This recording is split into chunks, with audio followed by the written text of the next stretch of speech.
PM Narendra Modi ने रविवार को तीसरी बार प्रधानमंत्री पद की शपथ ली। राष्ट्रपति द्रौपदी मुर्मू ने पीएम मोदी को पद और गोपनीयता की शपथ दिलाई। अब पीएम मोदी को शपथ लिए 3 दिन हुए।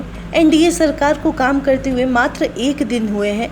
सरकार के मंत्री अभी कामकाज संभालना शुरू भी नहीं कर पाए हैं और एनडीए में बिखराव शुरू हो गया है।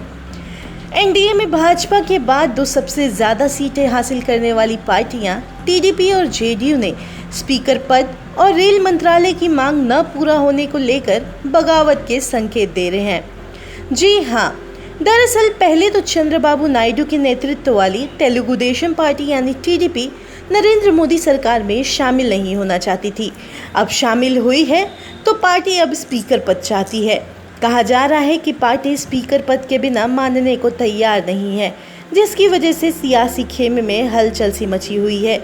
वहीं सूत्रों का दावा है कि टीडीपी की इस मांग को लेकर सहमति नहीं बन पाई है। बता दें, टीडीपी का लोकसभा स्पीकर का पद मांगना कोई पहली बार नहीं है। इससे पहले 1999 में जब अटल बिहारी वाजपेयी की सरकार 13 दिन में गिर गई थी, तब भी टीडीपी के ही एक सांसद जीएम बालयोगी स्पीकर की कुर्सी पर थे। बताते चले कि लोकसभा स्पीकर के पास काफ़ी ताकत होती है, लेकिन सिर्फ इसी वजह से बीजेपी स्पीकर को टीडीपी देने से नहीं झिझक रही है। एक तरफ टीडीपी है तो वहीं दूसरी तरफ बिहार के सीएम नीतीश कुमार की पार्टी जेडीयू ने अपने लिए रेल मंत्रालय की डिमांड रखी थी, जिसे भी बीजेपी ने ठुकरा दिया है। सियासी गलियारों में चल रही अटकलों की माने तो रेल मंत्रालय पर जदयू के साथ साथ चिराग पासवान भी अपना दावा जता रहे हैं। चर्चा ये भी है कि रेलवे में लगातार चल रहे डेवलपमेंटल प्रोजेक्ट के मद्देनज़र बीजेपी ये मंत्रालय छोड़ने को राजी नहीं है। वहीं जदयू के बाहुबली नेता आनंद मोहन के एक बयान ने इस घमासान को और हवा दे दी है। शुक्रवार को सीएम नीतीश कुमार से मुलाकात के बाद दिल्ली में उन्होंने कहा कि रेल मंत्रालय पर बिहार का हक है। उन्होंने कहा कि रेल को सबसे ज़्यादा राजस्व बिहार से ही मिलता है। बिहार के लोग बड़ी संख्या में ट्रेनों में सफ़र करते हैं। झारखंड के अलग होने से पहले माल ढुलाई के मामले में भी सबसे ज़्यादा कमाई रेल की बिहार से ही होती थी। बिहार से जगजीवन बाबू से लेकर रामविलास पासवान और नीतीश कुमार तक कई नेता रेल मंत्री रह चुके हैं। उनके जो अधूरे कार्य रह गए हैं, उन्हें पूरा करने के लिए इस बार बिहार को रेल मंत्रालय चाहिए।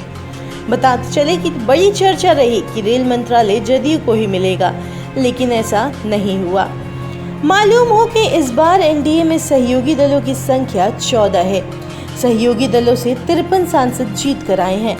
उनमें चंद्रबाबू नायडू की तेलुगु देशम पार्टी से 16 तो नीतीश कुमार की जनता दल यूनाइटेड से 12 सांसद हैं। इन स्थितियों के बरकस कहा जा रहा था कि ये दल किंग मेकर की भूमिका में है।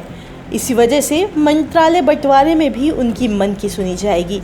कहा तो जा रहा था कि जितने सांसद जीते हुए हैं तो मंत्री पद भी ज़्यादा ही मिलेगा, मगर ऐसा हुआ नहीं। कुल 71 मंत्रियों में से 60 मंत्री पद बीजेपी ने अपने पास रखे, जो कि इन सहयोगी दलों के लिए बड़े झटके के समान है। उसमें भी उनकी डिमांड वाला कोई बड़ा मंत्रालय उन्हें नहीं दिया गया और ऐसे में ये पार्टियां कॉम्प्रोमाइज़ तो करने से रहीं, यानी बस अब बगावत का रास्ता ही उनके लिए खुला दिखाई दे रहा है।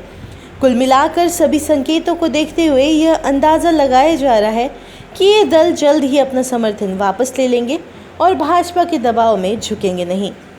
हैरत की बात तो यह है कि 4 जून यानी वोट काउंटिंग के दिन से ही जहां कांग्रेस अलकमान और इंडिया गठबंधन के दिग्गज नेता लगातार टीडीपी, जदयू, एनसीपी समेत एनडीए के 14 दलों के जीते हुए सांसदों और पार्टी मुखिया से संपर्क बनाए हुए हैं और उनको इंडिया गठबंधन में लाने की हर संभव कोशिश कर रहे हैं, तो वहीं दूसरी ओर सूत्रों के हवाले से खबर आ रही है कि मंत्रालय बंटवारे से नाराज अब ये दल और दलों के मुखिया खुद राहुल गांधी से संपर्क साधे हैं।